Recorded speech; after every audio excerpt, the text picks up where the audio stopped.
Hi everybody, happy Wednesday. We are not almost to the weekend, but almost to Thursday, which is obviously one step closer to the weekend. Congratulations, you did it. Today we're going to be talking about yes versus no and why people say yes and why people say no for certain things.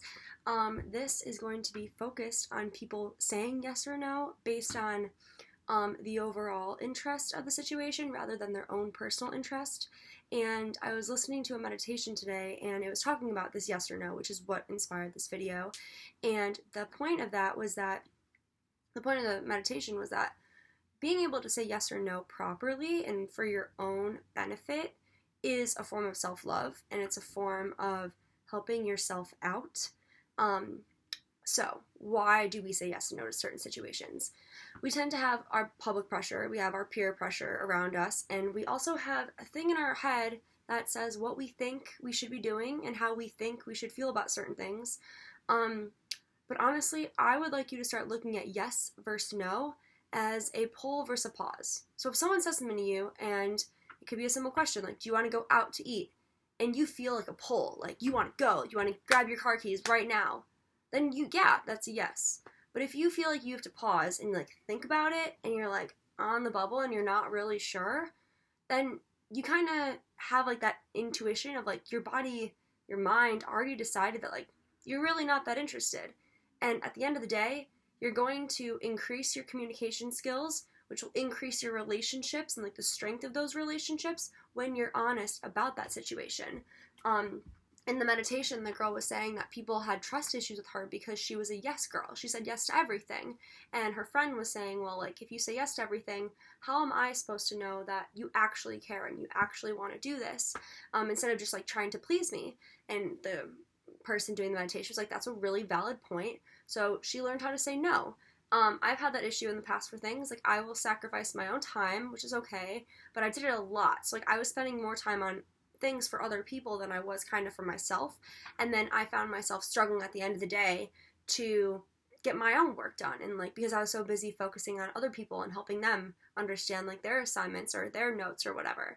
It's very important to put yourself first, and putting yourself first means, or in that meaning is being able to learn to say yes or no. Okay? Another thing on that yes or no. So first I said that pull versus the pause. I want to focus on feeling good about yourself versus feeling good about what other people want. And I think I did just touch upon that, but it's important to do what works for you. Like, you're your number one. I know you've heard me say it like 100 times, but you are. And you need to make these decisions based off of what works for you, based off of how you feel about it, alright? And on top of that, that's going to help you at like in the broad scheme of things be more content with yourself when you are investing your time properly and whatnot. I'm not saying you can't help people, of course you can, but if you don't feel so inclined to do so, then don't put yourself in like a really drawn out situation because you didn't want to do that thing in the first place. Just say no, it's okay. And the last thing is for your yeses and nos, there's a difference between you working on something because you're inspired and you're invested in it and like you genuinely care, compared to you having to force an interest. So I've heard people tell me, as I'm a growing 21-year-old, that if I find what I love, then I'll never work a day in my life. Maybe that's a very like cliche thing to say, but like honestly, like, right now I'm doing research and I like adore it, and I'm really excited to get back into the lab.